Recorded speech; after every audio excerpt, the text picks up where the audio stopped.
Tema homili saya pagi ini tentang takjub.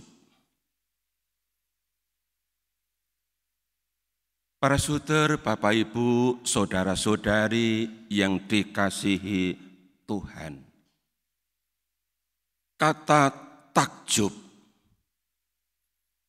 juga berarti kagum atau heran. Juga bisa berarti tercengang, terpana, terpukau, atau terpesona.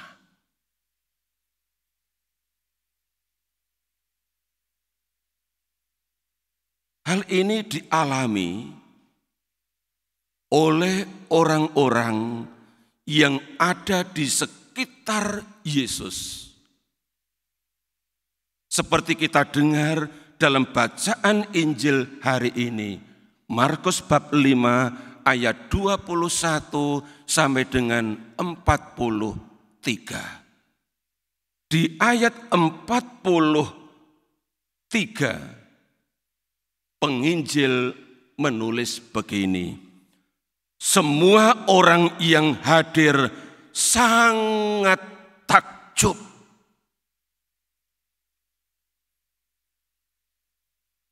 Semua orang yang hadir sangat takjub.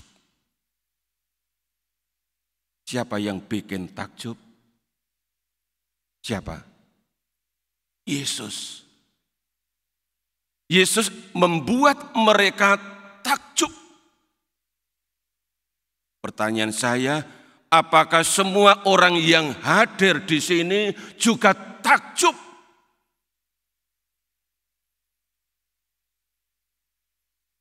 Terhadap Yesus. Ada yang takjub? Atau biasa-biasa saja? Apa Romo yang bikin takjub? Kalau saya membaca perikop yang cukup panjang tadi dan merenungkannya, saya pribadi merasa takjub.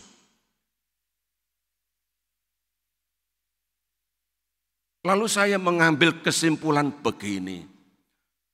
Ternyata bagi Yesus tidak ada hal-hal yang besar, yang sulit, yang tidak bisa Ia atasi, yang tidak bisa Dia lakukan. Dan tidak ada hal-hal yang kecil, yang sederhana, yang tidak Yesus lakukan. Yang kecil pun Ia perhatikan. Sebagai bukti. Tadi kita mendengar kisah tentang seorang perempuan yang sudah 12 tahun menderita sakit pendarahan. Sakit pendarahan bukan hanya hitungan hari atau seminggu atau 2 minggu. Tetapi selama 12 tahun. Apa yang ia lakukan? Di belakang Yesus, ia berusaha untuk menjamah, menyentuh jubah Yesus. Dalam hati ia berkata, asal ku jamah saja jubahnya, aku akan sembuh. Hanya bilang begitu. Dan apa yang terjadi dicatat oleh penginjil di ayat berikutnya, ayat 29. Seketika itu juga berhentilah pendarahannya dan ia merasa bahwa badannya sudah sembuh dari penyakitnya. Bukankah ini hal besar? Dikisahkan sebelumnya bahwa semua tabib yang berusaha membantu dia, mengobati dia, gak ada yang sanggup. Harta sudah habis untuk biaya pengobatan. Tapi Yesus bisa melakukannya. Bukti yang kedua, seorang anak perempuan, anak kepala rumah ibadat, seorang bernama Yairus. Anak itu hampir mati, sakit keras ketika ia datang kepada Yesus. Tapi ketika dalam perjalanan pulang ke rumah bersama Yesus, anak itu sudah mati. Dan orang-orang dari kalangan keluarga datang menyusul Yairus, memberitahu bahwa anak itu sudah mati. Ngapain ngerepotin sang guru? Tapi apa yang terjadi? Yesus tetap ke rumah kepala rumah ibadat itu. Ia masuk ke rumah, ke kamar anak ini. Dia pegang tangannya. Dia angkat tangan anak yang sudah mati itu.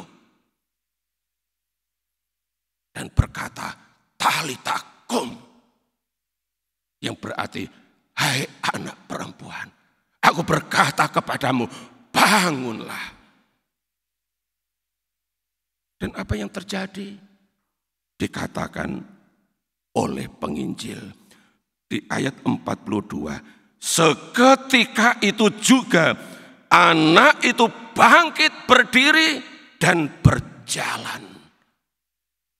Sebab umurnya sudah 12 tahun. Karya-karya besar Yesus lakukan. Kita lihat itu. Tidak heran kalau orang banyak itu sangat takjub atas karya-karya Yesus ini.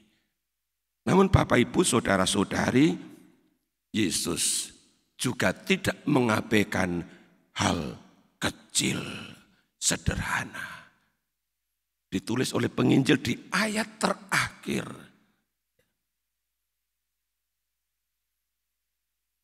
Dengan sangat ia berpesan kepada mereka supaya jangan seorang pun mengetahui hal itu.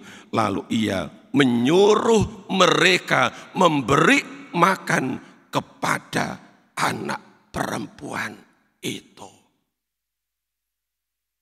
Yesus menyuruh mereka, bisa jadi orang tuanya, untuk memberi makan kepada anak ini. Hanya menyuruh memberi anak makan. Pun Yesus lakukan. Ini hal kecil. Hal simpel. Di rumah Bapak Ibu juga bisa bilang, Oma udah makan belum?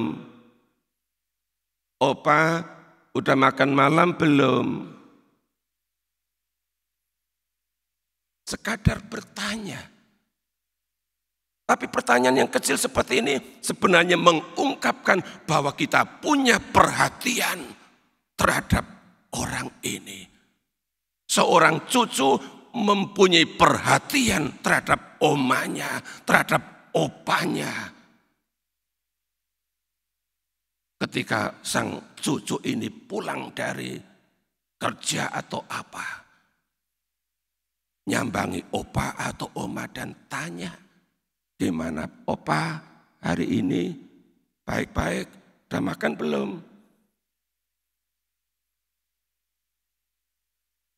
Peduli akan hal-hal kecil. Dan ini tidak gampang dalam kenyataan. Maka Santa Teresa dari Kalkuta pernah bilang kepada suster-suster yang dibimbingnya begini. Kita sering mengabaikan hal-hal yang kecil. Dan itu juga kita lakukan. Kita sering mengabaikan hal-hal kecil. Kita sering tidak peduli akan hal-hal yang kecil, yang sederhana. Tapi penting bagi orang lain. Hari ini Yesus mengajar kita. Kalau kita tidak bisa melakukan hal-hal yang besar, kita bisa melakukan hal-hal yang kecil. Perhatian akan hal-hal yang kecil, yang mungkin tidak beres di rumah atau dalam komunitas.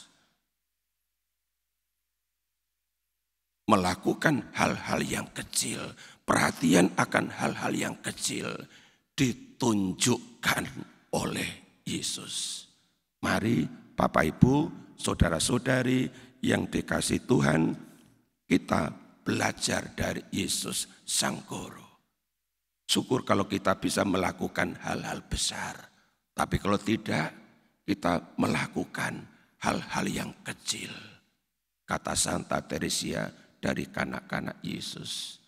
Melakukan hal-hal yang kecil tetapi dengan cinta, dengan perhatian yang besar. Tuhan memberkati.